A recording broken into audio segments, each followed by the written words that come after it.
Section 5. Transferability of plot of land of a রায়াত। একজন রায়াতের plot of land transfer করার যোগ্যতা। Subsection 1. A transfer of the plot of land of a রায়াত or a share or portion thereof shall be made by an instrument which must be registered. অর্থাৎ একজন রায়াতের plot of ল্যান্ডের transfer বা ওই plot of ল্যান্ডের কোনো অংশে transfer করা যেতে পারে একটি ইনস্ট্রুমেন্টের দ্বারা। ইনস্ট্রুমেন্ট মানে এক্ষেত্রে document. Which must be registered, যেটা অবশ্যই রেজিস্টার্ড হতে হবে, অর্থাৎ রেজিস্টারিং অফিসার সেই ইনস্ট্রুমেন্টকে রেজিস্ট্রেশনের জন্য অ্যাকসেপ্ট করতে হবে। And the registering officer shall not accept for registration any such instrument unless, এবং রেজিস্টারিং অফিসার ওই ইনস্ট্রুমেন্টকে রেজিস্ট্রেশনের জন্য অ্যাকসেপ্ট করবে না যদি না, অর্থাৎ এক্ষেত্রে registering officer plot of land ট্রান্সফারের জন্য রেজিস্ট্রেশন করবে না যদি না নিচের চারটি ক্লজ, সেই চারটি ক্লজের যে কন্ডিশন রয়েছে সেগুলো যদি ফুলফিল না হয়। Clause A, the sale price. Sale price মানে হলো বিক্রয় মূল্য, অর্থাৎ জমিটা ট্রান্সফার করার জন্য একটি বিক্রয় মূল্য আছে, সেই বিক্রয় মূল্য ডকুমেন্টে লিখে রাখতে হবে। Or where there is no sale price, the value of the plot of land or portion or share thereof transferred is stated therein. অথবা যেখানে কোনো সেল প্রাইস নেই, যেখানে কোনো বিক্রয় মূল্য নেই, এমনও হতে পারে যে জমিটা কাউকে গিফট করা হয়েছে, সেক্ষেত্রে তো আর বিক্রয় মূল্য আসতে পারে না। তাই জমিটার ভ্যালু, জমিটার মূল্য কত হতে পারে সেরকম একটা মূল্য সেখানে লিখে রাখতে হবে। Clause B, there is standard along with it, অর্থাৎ সেল প্রাইসের সাথে আরেকটি জিনিস থাকতে হবে। Giving the particulars of the transfer in the prescribed form for transmission to the prescribed authority. একটা নোটিশ যেখানে ট্রান্সফারের সমস্ত বিবরণ থাকবে এবং ওই নোটিশটা প্রেসক্রাইবড অথরিটির কাছে পাঠানো হবে। Services and process fees as may be required by subsection 4. Subsection 4 যদি এই ট্রান্সফারের ক্ষেত্রে অ্যাপ্লাই হয়, অর্থাৎ সাবসেকশন 4-এ যা যা লেখা রয়েছে সেটা যদি এই ট্রান্সফারের ক্ষেত্রে যদি অ্যাপ্লাই হয়, সেক্ষেত্রে সাবসেকশন 4 অনুযায়ী যে নোটিশ বা যেরকম প্রসেসিং ফিজের কথা বলা হয়েছে সেইভাবে নোটিশ এবং প্রসেস ফিজ সেখানে দিতে হবে। অর্থাৎ ডকুমেন্টে দুটো জিনিস থাকতে হবে, এক হচ্ছে সেল প্রাইস আর দুই হচ্ছে এবং প্রসেসিং ফিজ। এরপরে clause C, the purpose for which the land shall be used by the transferee is stated therein. অর্থাৎ প্লট অফ ল্যান্ড ট্রান্সফার হওয়ার পরে ট্রান্সফারি মানে হলো যাকে প্লট অফ ল্যান্ড ট্রান্সফার করা হচ্ছে সে হলো ট্রান্সফারি, অর্থাৎ ট্রান্সফারি প্লট অফ ল্যান্ডকে যে উদ্দেশ্যে ব্যবহার করবে সেটাও লিখে রাখতে হবে ওই ডকুমেন্টে। Clause D, purpose for use of the land by the transferee is consistent with the purpose for which the land was settled or was being used. ট্রান্সফারি অর্থাৎ যাকে প্লট অফ ল্যান্ড ট্রান্সফার করা হয়েছে সে যে উদ্দেশ্যে প্লট অফ ল্যান্ড ব্যবহার করবে সেটা যেন কনসিস্টেন্ট অর্থাৎ সেটা যেন সমান হয় আগের পারপাসের সাথে। আগের পারপাস বলতে ধরা যাক এখন যে রায়াত এগ্রিকালচারাল পারপাসের জন্য একটা প্লট অফ ল্যান্ড ইউজ করে, সে ট্রান্সফার করে অন্য একজনকে যখন তার প্লট অফ ল্যান্ড দিয়ে দিল সে হলো ট্রান্সফারি, সে যেন ওই এগ্রিকালচারাল পারপাসের জন্যই ওই ল্যান্ডকে ইউজ করে, তাহলেই এই ক্লজ ডি ফুলফিল হবে। And is not contrary to the provisions of section 4B, section 4C, section 4E or section 49। এবং এটা যেন section 4B, section 4C, section 4E এবং সেকশন 49-এর যে প্রভিশনগুলো আছে তার সাথে যেন কোনো বিপরীত না হয়, অর্থাৎ সেকশন 4B, 4C, 4E এবং 49কে মেনে যেন এই ট্রান্সফারটা করা হয়। সেকশন 4C অলরেডি ডিসকাস করে দিয়েছি আগের ভিডিওতে। Explanation: the per under clauses C and D shall include agriculture, horticulture, animal husbandry, trade, manufacture, entertainment, recreation, sports and such other purposes. Clause C এবং ক্লজ ডিতে যে পারপাসের কথা বলা হয়েছে তার মধ্যে এগ্রিকালচার রয়েছে, হর্টিকালচার রয়েছে, animal husbandry, trade, manufacture, entertainment, recreation, sports এবং অন্যান্য পারপাসগুলো রয়েছে।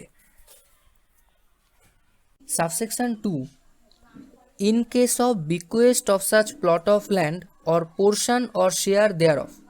বন্ধুরা, বিকুয়েস্ট কথার এক কথায় মানে হলো শেষ ইচ্ছাপত্র, অর্থাৎ কোনো ব্যক্তি মৃত্যুর আগে তার সম্পত্তি হতে পারে এমন কোনো ব্যক্তিকে উইল করে দিয়ে গেল যে তার মৃত্যুর পরে ওই সম্পত্তি ব্যবহার করতে পারবে।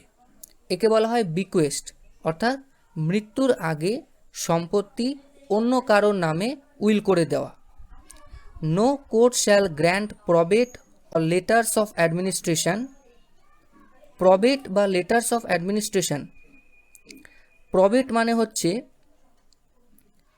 কোনো ব্যক্তি যদি এটা দাবি করে যে অমুক ব্যক্তি আমার নামে এই সম্পত্তিটা উইল করে দিয়ে গেছে, তাহলে কোর্ট কী সেটাকে বিশ্বাস করবে? সেক্ষেত্রে কোর্ট একটি জুডিশিয়াল প্রসেস করে, অর্থাৎ একটা পদ্ধতি থাকে যার মাধ্যমে এটা সত্যতা যাচাই করা হয় যে ওই ব্যক্তি যে উইল নিজের বলে দাবি করছে সেটা সত্যি তার নামে কিনা। অর্থাৎ প্রবেট মানে হচ্ছে একটা জুডিশিয়াল প্রসেস যার মাধ্যমে কোনো উইলের সত্যতা যাচাই করা হয় এবং তারপরে কোনো উত্তরাধিকারীকে পারমিশন দেওয়া হয় ওই প্রপার্টি, মৃত ব্যক্তির প্রপার্টি ব্যবহার করার জন্য। আর অ্যাডমিনিস্ট্রেশন মানে হচ্ছে একটা অফিসিয়াল ডকুমেন্ট যার দ্বারা কোনো ব্যক্তিকে লিগ্যাল রাইট দেওয়া হয় কোনো প্রপার্টিকে ইউজ করার জন্য। হতে পারে যে মৃত ব্যক্তি উইল না করেই মারা গেছে, তাহলে সেক্ষেত্রে কে ওই প্রপার্টিকে ইউজ করবে, এবার এজন্য লেটার্স অফ অ্যাডমিনিস্ট্রেশন দেওয়া হয়। অর্থাৎ এই ক্লজ 2তে লেখা রয়েছে যে কোনো কোর্ট প্রবেট বা লেটার্স অফ অ্যাডমিনিস্ট্রেশন গ্র্যান্ট করবে না, মান্য করবে না আনটিল, অর্থাৎ যতক্ষণ না দ্য অ্যাপ্লিক্যান্ট অর্থাৎ আবেদনকারী files in the prescribed form a notice giving particulars of the bequest together with the prescribe process fee for transmission to the prescribed authority. যতক্ষণ না আবেদনকারী প্রেসক্রাইবড অথরিটির কাছে একটা নোটিশ পাঠাবে এবং ওই নোটিশে থাকবে বিকোয়েস্ট বা উইলের সমস্ত বিবরণ থাকবে এবং প্রসেসিং ফি থাকবে। সাবসেকশন 2তে আমরা দেখেছি বিকোয়েস্ট অর্থাৎ উইল করে যাওয়া সম্পত্তির ক্ষেত্রে, অর্থাৎ প্লট অফ ল্যান্ডের ক্ষেত্রে কোনো কোর্ট প্রবেট বা লেটার্স অফ অ্যাডমিনিস্ট্রেশন গ্র্যান্ট করবে না যতক্ষণ না অ্যাপ্লিক্যান্ট প্রসেসিং ফি সহ একটি প্রেসক্রাইবড অথরিটির কাছে পাঠাচ্ছে। এবার দেখব সাবসেকশন 3তে কী রয়েছে। সাবসেকশন 3 জানার আগে একটি জিনিস জানতে হবে, সেটি হলো foreclosure of a mortgage. Foreclosure of a mortgage মানে হলো, ধরো একজন রায়াত অন্য একজন রায়াতকে বা অন্য কোনো ব্যক্তিকে তার প্লট অফ ল্যান্ড বন্ধক দিয়েছে, অর্থাৎ মর্টগেজ দিয়েছে। এক্ষেত্রে যে মর্টগেজ দিয়েছে সে হলো মর্টগেজার এবং যাকে মর্টগেজ দেওয়া হয়েছে সে হলো মর্টগেজি। কোনো কারণে যদি মর্টগেজার সঠিক সময়ে লোন অ্যামাউন্ট মর্টগেজিকে পে করতে না পারে, সেক্ষেত্রে মর্টগেজির কাছে একটা অধিকার চলে আসে যে মর্টগেজ প্রপার্টি সে নিজের অধীনে নিয়ে নেবে। এইভাবে মর্টগেজ প্রপার্টি নিজের অধীনে নিয়ে নেওয়ার এই অধিকারকে বলা হয় foreclosure of a mortgage. No court or revenue officer shall confirm the sale of such a plot of land or portion or share thereof put to sale in execution of a decree or certificate.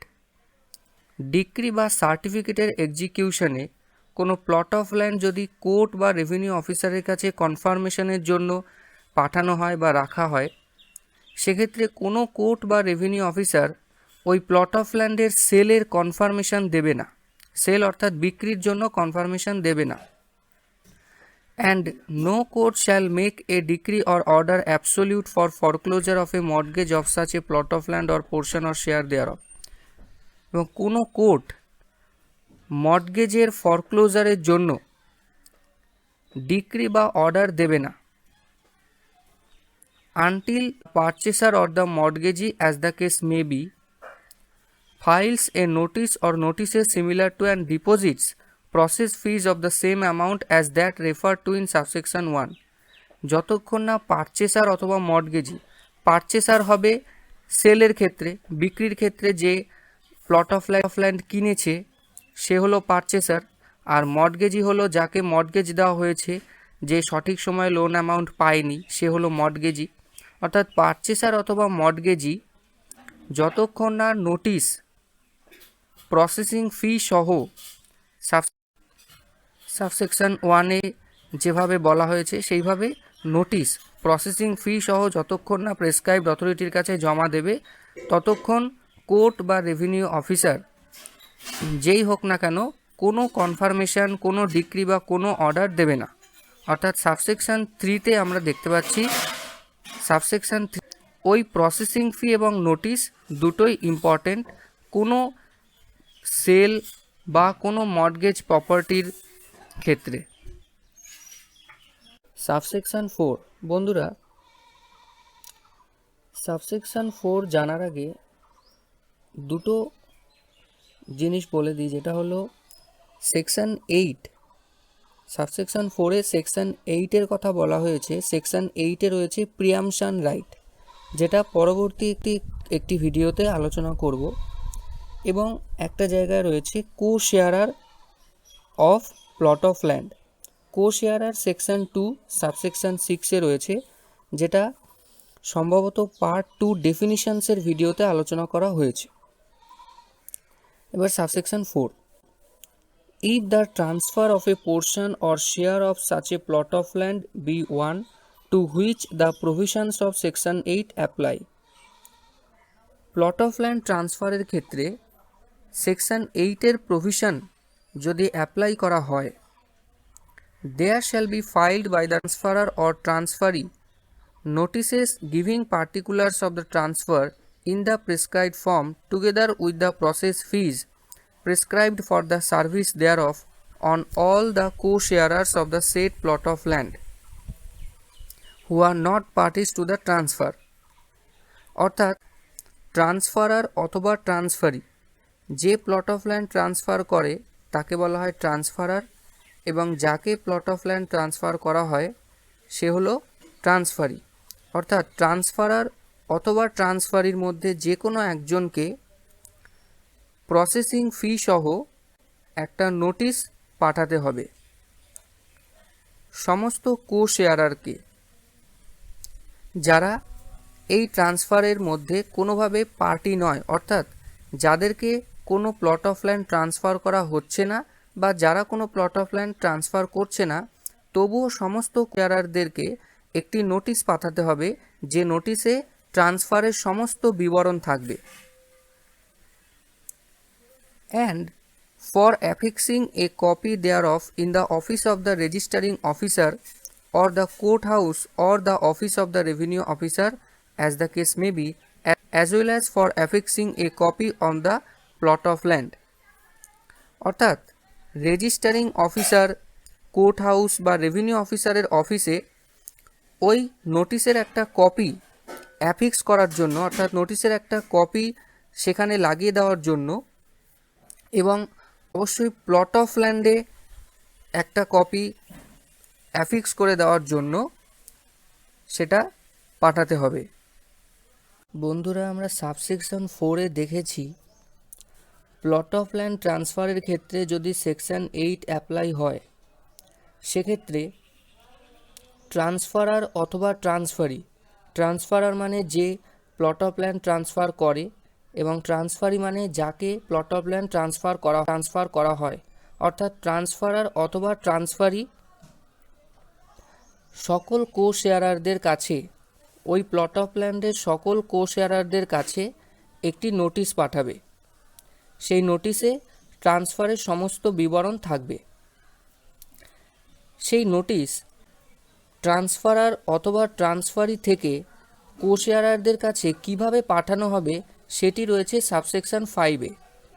The court, the revenue officer or the registering officer as the case may be, shall transmit the notice to the authority referred to in subclause 1 of clause B of subsection 1, who shall serve the notices on the co-sharers referred to in subsection 4 by registered post, and shall cause copies of the notice to be affixed on the plot of land and in the courthouse or in the office of the revenue officer or of the registering officer as the case may be। অর্থাৎ court, revenue officer বা registering officer ট্রান্সফারার অথবা ট্রান্সফারির কাছ থেকে notice নিয়ে সেই notice prescribed অথরিটির কাছে পাঠাবে। যে প্রেসক্রাইবড অথরিটির কথা সাবসেকশন 1 ক্লজ বি সাবক্লজ 1-এ বলা হয়েছে, সেই প্রেসক্রাইবড অথরিটি তারপরে রেজিস্টার্ড পোস্টের মাধ্যমে সেই নোটিশ পাঠিয়ে দেবে প্লট অফ ল্যান্ডের কো শেয়ারারদের কাছে। এইভাবে ট্রান্সফারার অথবা ট্রান্সফারি থেকে কো শেয়ারারদের কাছে নোটিশটা চলে যাবে, যে নোটিশে থাকবে ট্রান্সফারের সমস্ত বিবরণ। এক্ষেত্রে কো শেয়ারার কিন্তু কোনো জমি ট্রান্সফার করছেও না বা কো শেয়ারারকে কোনো জমি ট্রান্সফার করা হচ্ছেও না, তবুও কো শেয়ারারদের কাছে নোটিশ পাঠানো হয়। এবং লাস্ট একটি কাজ করতে হবে, সেটি হলো প্লট অফ ল্যান্ডে ওই নোটিশের একটি কপি করে দিতে হবে। অর্থাৎ প্লট অফ ল্যান্ডের কোনো জায়গাতে ওই নোটিশের একটা কপি লাগিয়ে দিতে হবে এবং আরেকটি কপি কোর্ট হাউস বা রেভিনিউ অফিসারের অফিসে বা রেজিস্টারিং অফিসারের অফিসে অ্যাফিক্স করে দিতে হবে। এই হলো সাবসেকশন 5। এরপর রয়েছে explanation. In this section, transferor, transferee, purchaser and mortgagee include their successors in interest। অর্থাৎ ট্রান্সফারার, ট্রান্সফারি, পারচেসার, মর্টগেজি এদের যে উত্তরাধিকারী রয়েছে তারাও ট্রান্সফারার, ট্রান্সফারি, পারচেসার এবং মর্টগেজি হিসেবে তাদেরকে ধরা হবে। অর্থাৎ তাদের জমির যে উত্তরাধিকারী তারাও সেম হিসেবে এখানে ধরা হবে। এবং transfer does not include simple or usufructuary mortgage or mortgage by deposit of title deeds। Transfer বলতে এখানে সিম্পল মর্টগেজকে ধরা হয়নি, ইউসুফ্রাকচারি মর্টগেজকে ধরা হয়নি, mortgage by deposit of title ডিডসকেও ধরা হয়নি। তোমরা যদি ট্রান্সফার অর্থাৎ এক্ষেত্রে যেগুলো ধরা হয়নি, simple mortgage, mortgage by deposit of title deeds, এগুলো যদি বিস্তৃতভাবে জানতে চাও যে এই মর্টগেজগুলো কি, যদিও নেক্সট ভিডিওতে নেক্সট যে সেকশন রয়েছে সেক্ষেত্রে এটি আলোচনা করতেই হবে যে সিম্পল মর্টগেজ কি, ইউসুফ্রাকচারি মর্টগেজ কি, তবুও যদি আলাদাভাবে এই 3টি মর্টগেজের ওপরে যদি ভিডিও চাও তাহলে যে কেউ একজন কমেন্ট করবে, আমি একজন অন্তত কমেন্ট করলেই আমি এই বিষয়ের ওপর আলাদা করে একটি ভিডিও বানিয়ে দেবো।